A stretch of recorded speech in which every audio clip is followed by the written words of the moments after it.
উনি সত্যের কথা বলেন, কালিমার দাওয়াত দেয়, সত্যের ডাক দেয়। সত্যের কথা বলার কারণে আজকে 10 বছর যাবৎ তিনি জেলখানার ভিতরে কারাবন্ধ আছেন। আমরা চাই দ্রুত গতিতে জসিমউদ্দিন রহমানীকে তাকে কারাবদ্ধ থেকে উদ্ধার করতে হবে, ঠিক না ঠিক? মুসলমানরা এক হতে হবে। মুসলমানরা কখনো কাফের মুশরিকদেরকে ভয় করা চলবে না। মুসলমানরা কখনো বিধর্মীদেরকে ভয় করলে চলবে না। মুসলমানরা ক্ষমতাকে ভয় করলে চলবে না। আমাদের ক্ষমতার মালিক হচ্ছে একমাত্র আল্লাহ তাআলা। মুসলমান যদি ভয় করতে হয় আল্লাহ তাআলাকে ভয় করবে, মালিককে বল করবে।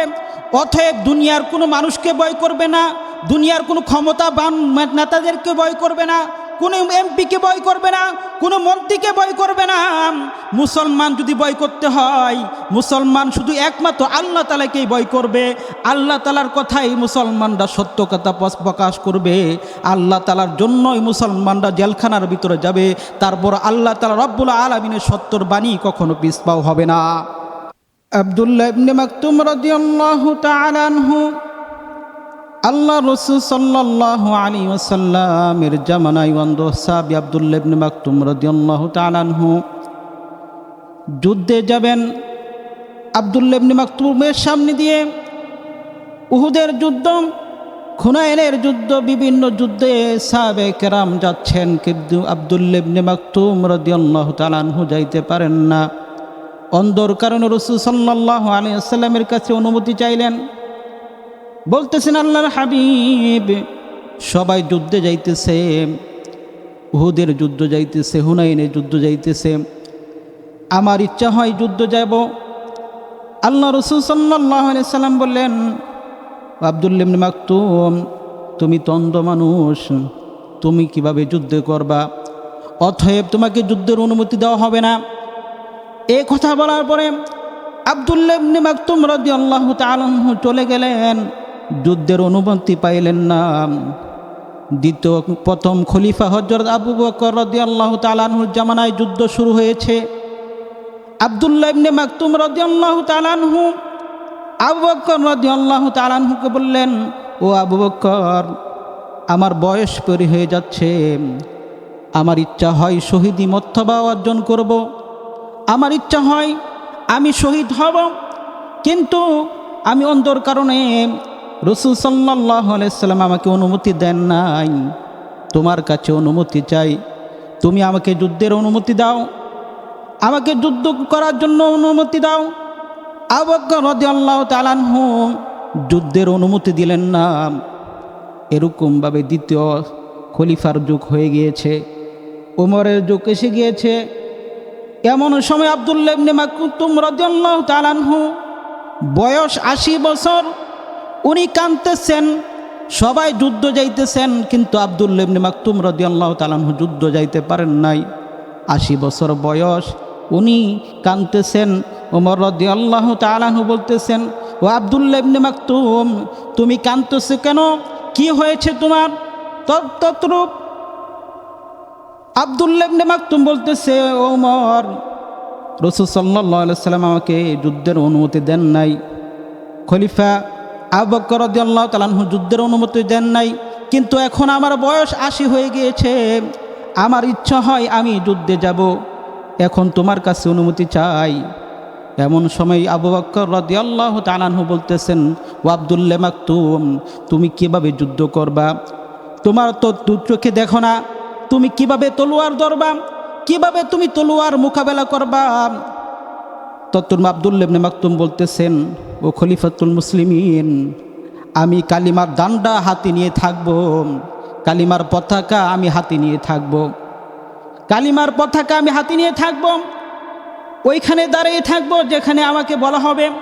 ওইখানে দাঁড়ানোর পরে কাফের মুশরিকরা আমাকে এরকমভাবে তীরের আঘাত করবে, আমার শরীরের ভিতরে আশা লাগবে, তীরের আঘাতে আমি শহীদ হয়ে যাব, আমি আল্লাহ তাআলা জান্নাতে চলে যাব। অন্ধ সাহাবী, তার মনের ভিতরে জিহাদের কি তামান্না ছিল, কি প্রেরণা ছিল জিহাদের। শুধু তাই নয়, এরকমভাবে ইমাম আজম আবু হানিফা রহমাতুল্লাহি আলাইহি ওনাকে যখন বাদশাহ মনসুর বলল, ও ইমাম আবু হানিফা, তোমাকে বিচারকের দায়িত্ব আমি তোমাকে দিতে চাই। ইমাম আবু হানিফা রহমাতুল্লাহি আলাইহি বলতেছেন, না না না, আমি বিচারকের দায়িত্ব নিতে চাই না। যখন এই কথা অমান্য করল, বাদশাহ মনসুর তার সৈন্যদেরকে বলল যে ইমাম আবু হানিফাকে জেলের ভিতরে এত বড় ইমাম হওয়ার পরেও তাকে জেলের ভিতরে ঢুকানো হলো। আজকে এরকমভাবে যারা সত্য কথা বলে, যারা সত্যর বাণী প্রচার করে, তারা এরকম জেল জুলুমের ভিতরে নির্বীর্য। শুধু তাই নয়, কিছুদিন আগে এরকমভাবে মাদানী জেল থেকে বার হয়েছে, রফিউল ইসলাম মাদানী জেল থেকে বার হয়েছেন, এরকমভাবে মামুনুল হক জেল থেকে বার হয়েছেন। আরও সামনে জসিমউদ্দিন রহমানি, উনিও জেল থেকে সামনে বার হবেন ইনশাল্লাহ। উনিও ইসলামের কথা বলবেন, সত্যের দাওয়াত দিবেন। জসিমউদ্দিন রহমানি 10 বছর যাবৎ জেলখানার ভিতর কারাবন্ধ। অতএব আমরা আগমন চাচ্ছি যে এখনই জসিমউদ্দিন রহমানিকে আমরা চাই যে অতি তাড়াতাড়ি যেন জেলখানা থেকে মুক্তি পায়, ওনাকে যেন মুক্ত করে দেয়। উনি সত্যের কথা বলেন, কালিমার দাওয়াত দেয়, সত্যের ডাক দেয়।